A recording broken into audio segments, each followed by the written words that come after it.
పుట్టిన పార్టీ కాదు ఇది. మీ అందరికీ కూడా నేను మనవి చేసేది ఏంటంటే, ఇలా పరమేశ్వర్ పాటిల్తో పాటు వచ్చిన మిత్రులు మీరు చాలా దీక్షతో వచ్చినారు. మిగతా మిత్రులు కూడా దయచేసి వచ్చిన వాళ్ళు నేను అందరికీ కూడా కోరేది, చారిత్రక సందర్భంలో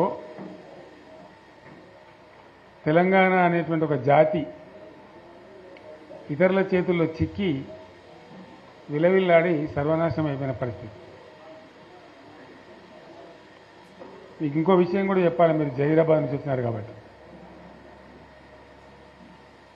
నేను ఉద్యమానికి ఇక పోవాలి, ఇక తప్పదు, తెలంగాణ అయితే తప్ప ఈ గడ్డకు విముక్తి రాదు, ఈ రైతులు బాగుపడరు, ఖచ్చితంగా 600 తేల్చుకోవాలని చెప్పి ఒక నిర్ణయానికి వచ్చినాయి. నిర్ణయానికి వచ్చిన తర్వాత రంగారెడ్డి జిల్లాలో నాకు ఒక భూమి ఉంది.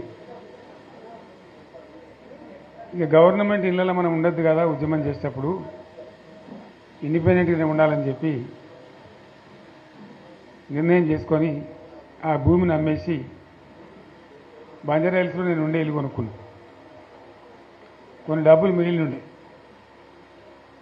మిగిలితే కన్నా భూమి కొందామంటే ఒక ఆయన కలిసింది నాకు. వాళ్ళు కలిసిన ఆయన కాళహస్తి ఆయన గోపాలకృష్ణారెడ్డి అని నా దోస్తుండే.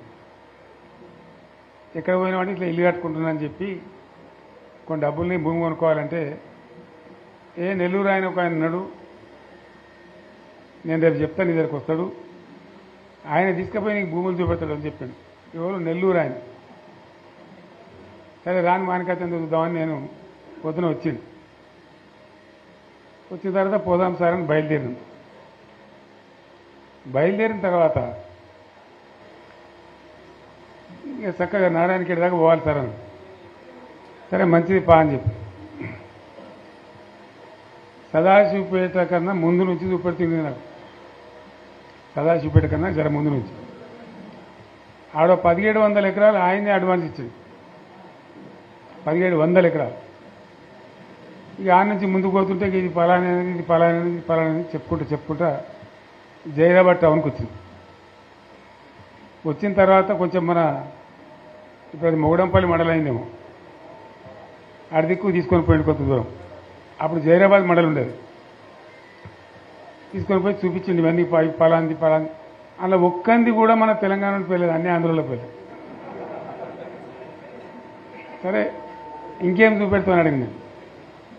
ఇంకా చాలా ఉన్నాయి సార్, నారాయణఖేడ్కి కూడా పోవాలి, నాకు అర్థమవుతుంది కదా, తెలుస్తుంది కదా అని చెప్పి, సరే ఇలా లద్దు బాయిసాబిగా రేపు తిరుగుదామని చెప్పి తెల్లారి మళ్ళీ తీసుకొని పోయాం. ఇక పోయి అటు నారాయణఖేడ్ దిక్కు చాలా దూరం పోయినాం. మన బీదర్ రోడ్ పోయి పోతాం కదా, అటు చాలా దూరం పోతే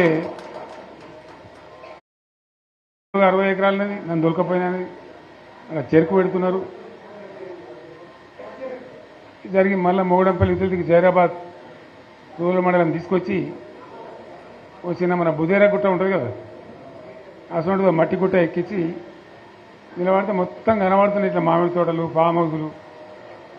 ఆడ చూపెడుతుంది ఇదే వాళ్ళదంటే ఇది సత్యరాజు గారిదండి 300 ఎకరాలు, ఇది పలాని అని అన్ని ఆంధ్రలో పేర్లే. మన జైరాబాద్ నియోజకవర్గంలో కూడా, నారాయణఖేడ్ నియోజకవర్గంలో కూడా. అవి చూసిన తర్వాత నేను రాత్రి హైదరాబాద్ వచ్చిన తర్వాత మిత్రులతో మాట్లాడి, ఇక ఉన్న తెలంగాణ ఇప్పటికే పోయింది, 600 సరే తెలంగాణ కావాల్సింది, ఇక ప్రాణం పోయినా సరే కొట్టాలని చెప్పి జైరాబాద్ నారాయణఖేడ్ చూసి వచ్చిన తర్వాతనే ఇంకింత బలమైన నిర్ణయం తీసుకొని మొండిగా పోరాటానికి పోయినాం. ఇంకో విషయం కూడా మీకు నేను చెప్పాలి. అయితే ఇతరులు వచ్చి తెలంగాణ భూములు ఆక్రమించడానికి, తెలంగాణ ఉద్యోగాలు కొట్టేయడానికి, తెలంగాణ నీళ్లు మలుపుకొని పోవడానికి ఎవరు కారణం దీనికి? దయచేసి బాగా ఆలోచన చేయాలి. నేను చెప్పేది వట్టి ముచ్చట కాదు, మీరు వచ్చిన వాళ్ళు కూడా వట్టోళ్ళు కాదు. ఎందుకు జరిగింది 60 ఏళ్ళు తెలంగాణతోని? ఈ పరాశకాలు ఎవరు? ఆజ్ఞుడు ఎవడు? దీని కారకులు ఎవరు? ఇది చాలా ముఖ్యమైన విషయం.